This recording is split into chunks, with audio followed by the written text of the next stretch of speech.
Thank you, truly. You've already done so much for me, but thank you.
The All-Mother's light will reveal the truth, or burn it away. Are you ready?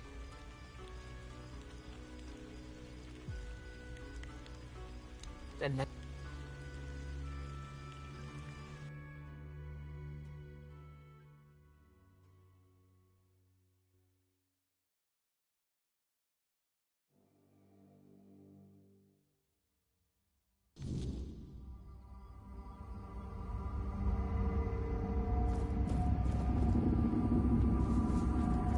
Oh, my name is Nianti. I don't know why I'm... I came to the All-Mother's temple not that long ago, I think. They said I had a gift. They said I had the power to heal. I wanted to use it to help, to serve. But one day something changed. Corruption seeped into the temple, into me. I tried to fight it, to cleanse myself in her light, but I failed. I tried to escape, but I couldn't. And now I'm here. But that can't be the whole story, can it? What? That can't be true. How could I serve when I'm trapped here? How could I help anyone when I'm incomplete? Tell me, what's left of me out there? Is it enough? Needed? Thank you.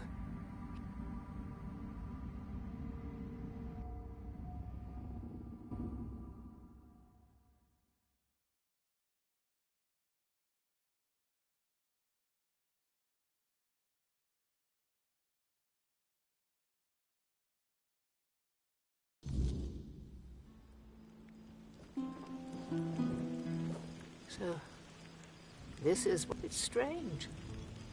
Like I've been warned. First, I will return to the people of Kunad. You have done more for me than I ever... No, you didn't. There is much to...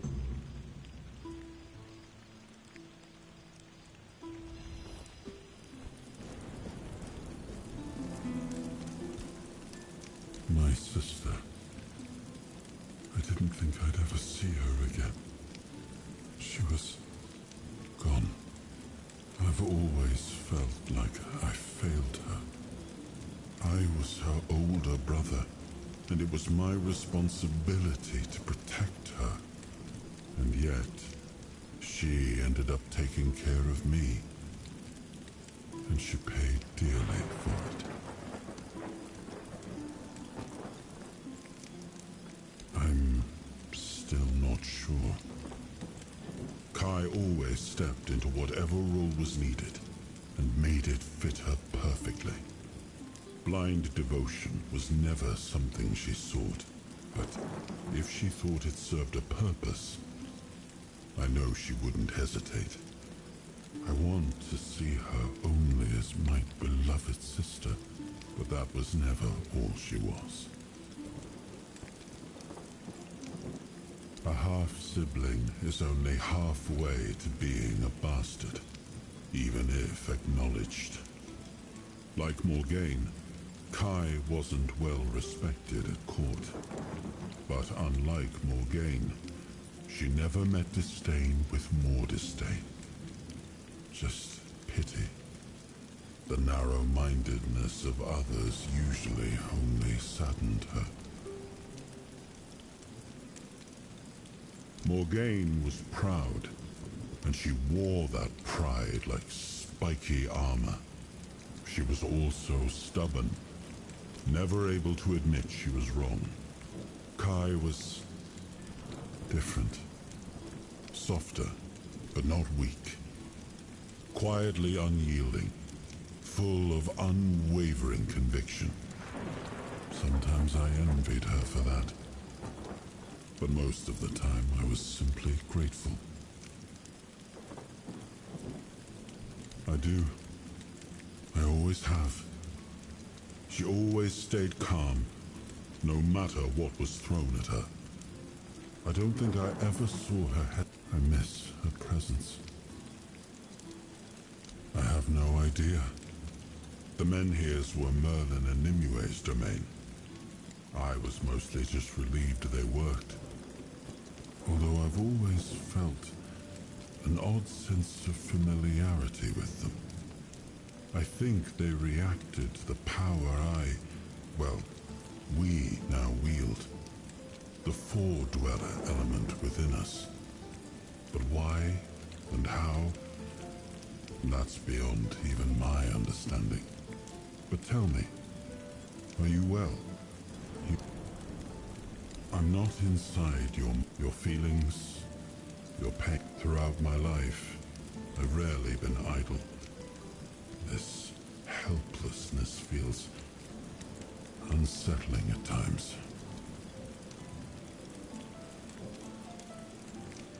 Good. That's good. You're admirably resilient. You remind me of some of my knights. The ones who helped me to build Avalon.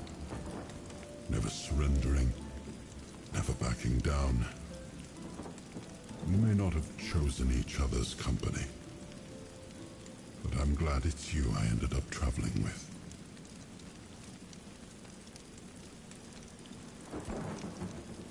A great tragedy befell the priestesses there. And to think that the strength of their faith was enough to bind a Four-Dweller. There is still so much we do not know about the true potential of the weirdness. I never imagined it could become a prison for the beings shaped by its will. But that Four-Dweller, there was something familiar about her. As if we had met before. A very long time ago. In her presence, I felt an well, the apple has fallen far from the tree. I don't see the air of Palamedes in him. His ancestor was a ruler devoted to his people. He was even capable of defying me when the situation called for it. I always respected him for that. And Yvain, I see a man trying to... Decisions are never... I see that the current Lord is trying to delay that moment. And I fear it's his people who will suffer most because of his indecision.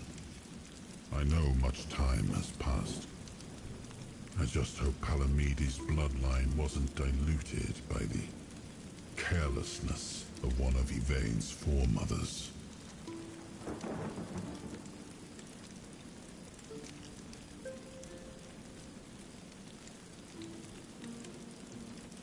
No. My subjects were usually well disposed towards them, grateful for their magic. Merlin was held in high esteem by the common folk. Of course, there was mistrust at times, even open hostility, but never like this. Nobody was ever so twisted by hatred as to herd them into a giant wicker man and set them alight. Like many things in Avalon, it seems. But yes, they used to be quite influential. Sometimes unnervingly so. They had the ears and hearts of the people, and they made them rather bold in voicing their opinions. As you can imagine, we didn't always see eye to eye. That led to some unfortunate confrontations.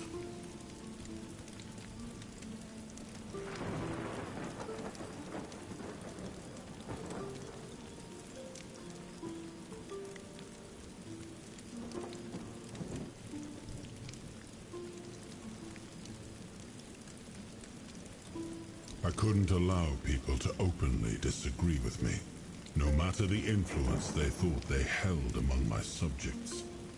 The temple's representatives didn't approve of my use of the weirdness during the war, and they made their opposition public. I decided that such opposition deserved punishment. Sometimes it's necessary, and that was one of those times. In times of war, a leader cannot appear weak, cannot afford to look uncertain. Call it what you like, but war demands obedience. I was familiar with tales of secret societies. I tasked my sister, Morgaine, with investigating them. It was only near the end of my life that I learned she herself was a follower of Morrigan. Perhaps I would have seen it as betrayal. But thanks to you, I understand now that while the children's ways may be questionable, they do seem, in their own twisted manner, to care for Avalon's safety.